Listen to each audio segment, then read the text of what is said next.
Good morning friends, welcome back to my new vlog. और आज मेरे दिन की शुरुआत कुछ ऐसे हुई थी। आज था सैटरडे और सुबह उठने के बाद मैं झूले पर चली गई थी थोड़ा सा रिलैक्स करने के लिए। आप मुझे आज बिल्कुल वेल ड्रेस्ड देख रहे होंगे क्योंकि कल मैंने आपके लिए एक मोटिवेशनल वीडियो अपलोड किया था और उस वीडियो को ना मैं सुबह 4 बजे उठकर शूट कर रही थी। और अगर आपने वो वीडियो देखी है तो आपने देखा होगा कि मैंने यही ड्रेस पहनी थी, तो इस वजह से अभी मैं एकदम वेल ड्रेस्ड हूँ। और इसके बाद मैं आ गई हूँ किचन में सब्ज़ी बनाने के लिए। और अभी मॉर्निंग स्कूल चल रहा है तो सुबह में मैं ज़्यादा काम नहीं कर पाती हूँ। मम्मी जी रोटियाँ बनाती हैं और मैं सब्ज़ी बना लेती हूँ और साथ ही साथ मैं अपने लिए चाय भी बना रही हूँ। कुछ दिनों पहले मैंने एक वीडियो अपलोड करी थी फ्रेंड्स, सच्ची एवं कड़वी बात टाइटल से, और उस वीडियो को आपने बहुत प्यार दिया है और उसके कमेंट्स ना बहुत ही ज़्यादा मतलब सैड वाले हैं क्योंकि सारी लड़कियां उसमें अपनी स्टोरीज शेयर कर रही हैं और कुछ मेरे से पूछती भी हैं कि दी बताइए इस सिचुएशन में क्या करें। कोशिश करूँगी कि शॉर्ट्स के ज़रिए मैं आपके कमेंट्स के जवाब दे सकूँ। कुछ कमेंट्स उसमें ऐसे भी आए कि काश ये वीडियो आपने 2 साल पहले बनाया होता, आपने हमें एकदम सच्चाई दिखा दी है। तो हाँ, एक्चुअली उस वीडियो को मैंने बहुत मन से बनाया था क्योंकि असली में मैं यही चाहती हूँ कि जितनी भी हाउसवाइफ्स हैं, जितनी भी लड़कियाँ हैं, बहुत सारी लड़कियाँ लिखती हैं कि दी आप केवल हाउसवाइफ्स के लिए बात करती हो, हमारे लिए बात नहीं करती। एक्चुअली जब मैं हाउसवाइफ्स की बात कर रही होती हूँ तो अल्टीमेटली मैं आपको ही बता रही होती हूँ कि शादी के बाद आपको क्या क्या झेलना पड़ सकता है। इसलिए पहले ही आप अपना करियर सेट कर लीजिए। अगर नहीं सेट हो रहा तो शादी के बाद ये मत सोचिए कि आपका करियर सेट नहीं हो सकता है। शादी के बाद भी आप अपने लिए काम कर सकते हैं। और पता है, कभी कभी ऐसे ऐसे कमेंट आते हैं ना कि कभी कभी मुझे उनको पढ़कर हंसी आती है। एक यूज़र ने लिखा था कि एक औरत अगर कमाने लगती है तो उसके अंदर घमंड आ जाता है, एक आदमी कितना भी कमा ले लेकिन उसके अंदर घमंड नहीं आता है। मुझे लगता है कि इन लोगों की सोच को बनाता कौन है और ये लोग सोच कैसे लेते हैं ऐसा। मैंने तो उल्टा देखा है। मैंने तो देखा है कि आदमी कमाता है तो आकर रौब झाड़ता है, पत्नी की पिटाई करता है, बच्चों को नहीं संभालता है। लेकिन एक औरत वर्किंग होती है तो 5 लोगों को खाना भी बना कर जाती है, घर आकर बच्चों की भी देखभाल करती है, साफ सफाई भी करती है। मतलब ऐसे ऐसे लोग कहाँ से पैदा लेते हैं और इनकी सोच कब बदलेगी मुझे समझ नहीं आता। आज हम बहुत ज़्यादा वुमेन एम्पावरमेंट पे बात करते हैं, लेकिन आपको पता है चीज़ें ना बहुत स्लोली चेंज हो रही हैं। ऐसा नहीं है कि चेंज जो है एकदम आ गया है और सब लोग जागरूक हो गए हैं। पढ़े लिखे लोग भी ना कभी कभी अनपढ़ गंवारों वाली बात कर देते हैं। दुनिया को ना औरतों से बहुत ज़्यादा प्रॉब्लम है और स्पेशली इंडिया में भी अगर आप यूपी बिहार में हैं तब तो आपकी किस्मत और ख़राब है क्योंकि यहाँ पर ना औरतों को बहुत ज़्यादा सहूलियत सिखाई जाती है। ऐसे मत बैठो, ऐसे मत हंसो, ये मत पहनो, यहाँ मत जाओ, वहाँ मत जाओ। मतलब आपको अपने काम भी ना दूसरों से पूछ कर करने पड़ेंगे। ये है सिचुएशन। और ऐसे में आप फाइनेंशियली इंडिपेंडेंट नहीं रहेंगी, सोचिए आपकी हालत क्या हो जाएगी, बद से बदतर हो जाएगी। कम से कम फाइनेंशियली इंडिपेंडेंट होने के बाद ना एक लड़की को अपने बारे में सोचने का मौका मिलता है और जब वो खुद के बारे में सोचना शुरू करती है ना तब फिर दुनिया को बहुत दिक्कत होने लगती है। उनको लगता है कि लड़की अब घमंडी हो गई है, अब कमा रही है तो सेल्फिश हो गई है। लेकिन जब तक वो कमा नहीं रही थी, अपने लिए कुछ नहीं सोच रही थी, हमेशा दूसरों की सेवा करना, बच्चों को टाइम देना, पति को टाइम देना, खाना बनाना, किसको कितने बजे चाय चाहिए, किसको कितने बजे दूध चाहिए, ये सब ध्यान रखना, तब उनको बड़ा अच्छा लगता है कि ये है औरत की सही डेफिनेशन। और वही जब वो फाइनेंशियली इंडिपेंडेंट हो जाती है, अपने लिए आवाज़ उठाने लगती है, अपने लिए कुछ करने लगती है, तो लोगों को लगता है ऐसा कि औरत में घमंड आ गया। नहीं भाई, जो घमंड तुम्हारे पास है ना जॉब के बाद, वही घमंड औरत के पास भी होता है जॉब के बाद। बस तुमको उनके घमंड से बहुत दिक्कत होती है। कहीं कहीं पर तो ऐसा भी होता है कि लड़की अपने सास ससुर की सेवा कर रही है तो वो अच्छी है, लेकिन वही अपने माँ बाप की सेवा करने चली गई तो सिर्फ अपने परिवार के बारे में सोचती है, सेल्फिश है। तो सोचिए ऐसी सिचुएशन में सरवाइव करना कितना मुश्किल है। और अगर आप सेल्फ रिस्पेक्ट के साथ सरवाइव करना चाहते हैं ना, एक ही तरीका है फाइनेंशियली इंडिपेंडेंट होना। कोई चाहे कितना भी कह दे आके कि नहीं भाई हमारा परिवार बहुत अच्छा है, हम सेवा में रहेंगे, हम उनकी हर ज़रूरत को पूरा करेंगे, मैं इसी में खुश हूँ, अल्टीमेटली ना जाके वो दुखी ही होंगी एक दिन। पता है क्यों? क्योंकि जिनसे आपका रिलेशन 25 सालों का होता है, अपने माँ बाप से, जिन्होंने आपको पैदा किया, आपकी हर ज़रूरत को पूरा किया, आप उनके बारे में जब नहीं सोच पा रहे हैं शादी के बाद ना, तो फिर आप मत सोचिए कि आप ससुराल में आइडियल बहू बन जाएंगी और वो आपको एक्सेप्ट करेंगे। वो आपको एक्सेप्ट नहीं करने वाले कभी भी। अपने काम खुद करो, अपनी रोटी खुद कमाओ और अपनी रोटी खुद की कमाई से खाओ और दूसरों को भी खिलाओ हो सके तो। यही जीवन है।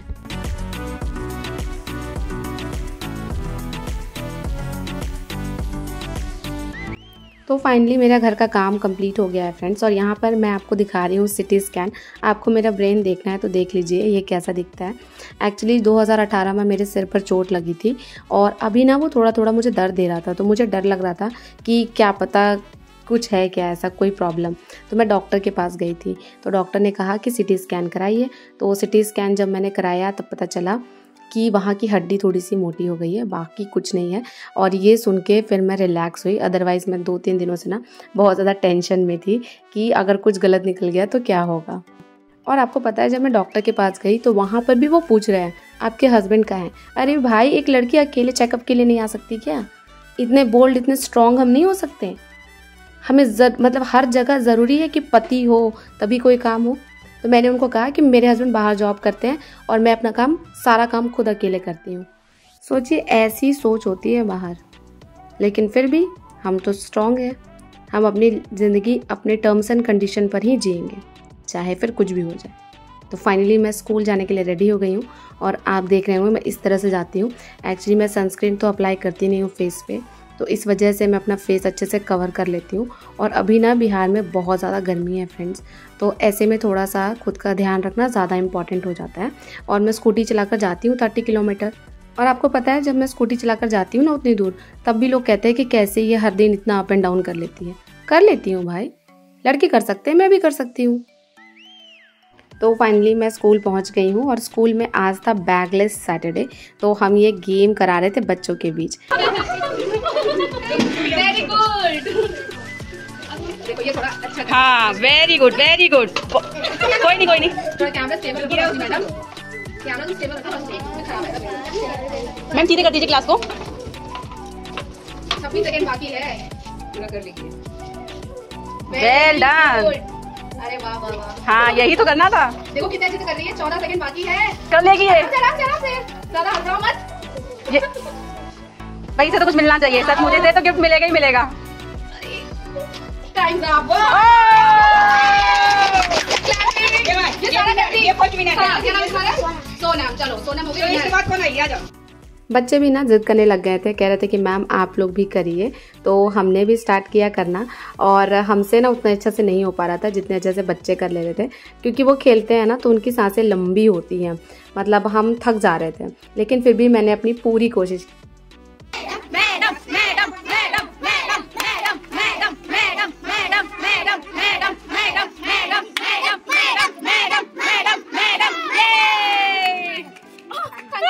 आज स्कूल में बहुत मज़ा आया फ्रेंड्स, और फाइनली स्कूल से अब मैं वापस आ गई हूँ। वापस आने के बाद एग्जॉस्टेड तो ज़रूर फील करती हूँ, क्योंकि बहुत ज़्यादा धूप होती है बाहर, और ऐसे में थोड़ा सा स्किन केयर करना बहुत इंपॉर्टेंट है। इसलिए ना मैं आजकल स्किन केयर पर थोड़ा ध्यान देती हूँ, बिकॉज़ हर कोई चाहता है कि वो अपने फेस में, अपनी बॉडी में मतलब थोड़ा कॉन्फिडेंट लगे।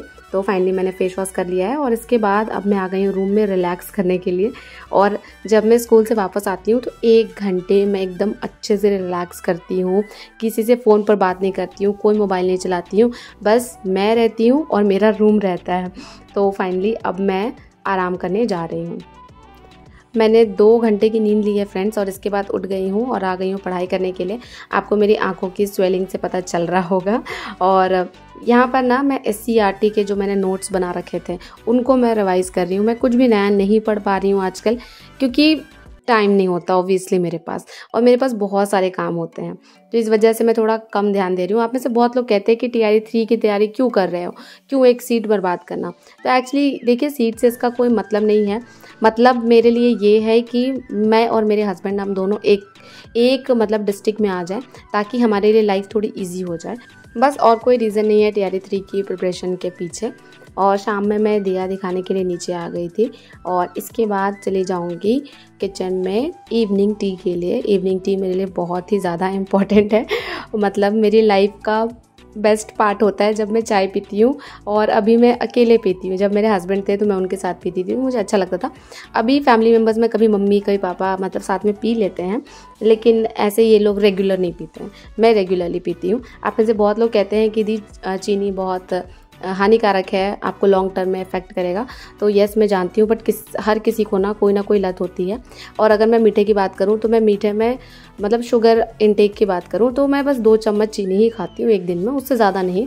जैसे मिठाई वगैरह खाना, ये सब में मेरा कोई अपना पर्सनल इंटरेस्ट नहीं है, वो मुझे बिल्कुल भी अच्छा नहीं लगता। जलेबी, मिठाई, बस मीठे में मुझे चीनी अच्छा लगता है और खट्टे में मुझे गुपचुप अच्छा लगता है बस। अभी मैं और मम्मी जी हम दोनों मिलकर चाय पियेंगे। यहाँ पर ना मैं मम्मी को स्कूल की कहानी बता रही थी।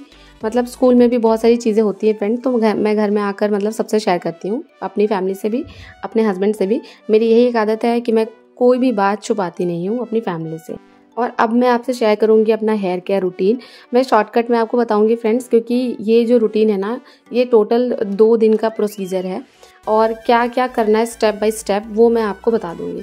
तो सबसे पहले मैंने पैन में थोड़ा सा पानी लिया है और उसमें मैं चाय पत्ती डाल दूँगी, और उसके बाद 1 पैकेट कॉफ़ी डालूँगी। और ये मैं डिकॉक्शन प्रिपेयर कर रही हूँ मेहंदी घोलने के लिए। ऑब्वियसली बहुत सारे लोग कमेंट करते हैं कि दी मेरे हेयर्स बहुत ज़्यादा स्टिफ़ हैं, तो अगर आपके हेयर स्टिफ़ है ना तो आप मेहंदी ज़रूर लगाइए, क्योंकि मेहंदी से ना बाल जो है वो सिल्की हो जाते हैं और शाइन और लश्चर बहुत ही ज़्यादा मेंटेन रहता है बालों का। लेकिन इसके अलावा मैं ये इंश्योर करती हूँ कि मेहंदी में मैं कुछ ऐसे इंग्रेडिएंट्स और ऐड करूँ जिससे कि मेरे बालों में शाइन आए, लश्चर मेंटेन हो, और साथ ही साथ वो बहुत हेल्दी भी रहें। तो यहाँ पर देखिए ये मेरा डब्बा है, इसमें मैं बहुत सारी चीज़ें रखती हूँ। अभी मैं सारे निकाल रही थी और आपको मैं शॉर्टकट में बता दे रही हूँ। इसमें है हिबिस्कस पाउडर, इसके अलावा आंवला, रीठा, भृंगराज, ये 4 चीज़ें मैं मेहंदी में ऐड करती हूँ, 1-1 चम्मच बस, इससे ज़्यादा नहीं। आपने जो डिकॉक्शन पहले प्रिपेयर किया था उसको आपको एक बड़े बोल में ट्रांसफ़र कर लेना है और उसको एकदम कम्प्लीटली ठंडा होने देना है। ठंडा होने के बाद ही आप उसमें मतलब मेहंदी डालिए। और मेहंदी जो मैं यूज़ कर रही हूँ इस बार वो पतंजलि का है, और हर बार मैं वो थैली वाली मेहंदी आती थी वो यूज़ करती थी, बट इस बार किसी ने मुझे सजेस्ट किया था इसलिए मैंने पतंजलि की मेहंदी खरीदी है। और देखिए सारी चीज़ें मैं 1-1 चम्मच डाल रही हूँ। हाँ, रीठा मैं थोड़ा कम डालती हूँ क्योंकि रीठा में क्लेंजिंग प्रॉपर्टी होती है, तो वो मेहंदी का कलर ना अच्छे से आपके बालों पर चढ़ने नहीं देगा, ठीक है। तो इसीलिए रीठा मैं आधे चम्मच ही डालती हूँ। इसको ना प्रिपेयर करने के लिए अगर आपके पास आयरन की कढ़ाई है तो बहुत अच्छा है। मेरे पास नहीं थी तो मैंने इसमें ही मतलब घोल अपना बनाया है। एक बात ध्यान रखिए कि जिस दिन आप मेहंदी अप्लाई करेंगे, मतलब मैं इसे रात भर भी फूलने के लिए छोड़ दूँगी, फिर मैं नेक्स्ट मॉर्निंग मतलब संडे को मैं इसे अप्लाई करूँगी अपने हेयर्स पे। तो संडे को अप्लाई करने के बाद आपको इसे 2 से 3 घंटे अपने बालों में रखना है, और उसके बाद आपको इसे सिर्फ पानी से, शैम्पू आपको यूज़ नहीं करना, सिर्फ पानी से वॉश कर लीजिए। सेम डे मतलब संडे को आपको अपने बालों की अच्छे से ऑयलिंग करनी है, क्योंकि मेहंदी ना आपके बालों को थोड़ा ड्राई बना देता है। तो आप सरसों तेल या कोकोनट ऑयल, अभी गर्मी का टाइम है तो कोकोनट ऑयल ही यूज़ कीजिए, अच्छे से ऑयलिंग कर लीजिए। और फिर नेक्स्ट डे मतलब मंडे को मैं अपना हेयर वॉश करूँगी और उसके बाद आपसे रिजल्ट ज़रूर शेयर करूँगी। फ्रेंड्स, तो आज के ब्लॉग को मैं यहीं पर ख़त्म करती हूँ। आई होप आपको ये ब्लॉग अच्छा लगा हो। अगर आपको ये ब्लॉग अच्छा लगा है तो लाइक कर दीजिए, चैनल पर नए हैं तो सब्सक्राइब कर दीजिए। इसी तरह की वीडियोज़ के साथ आपसे मिलती रहूँगी। मिलती हूँ आपसे नेक्स्ट ब्लॉग में। अब मैं जा रही हूँ सोने। Bye bye, good night.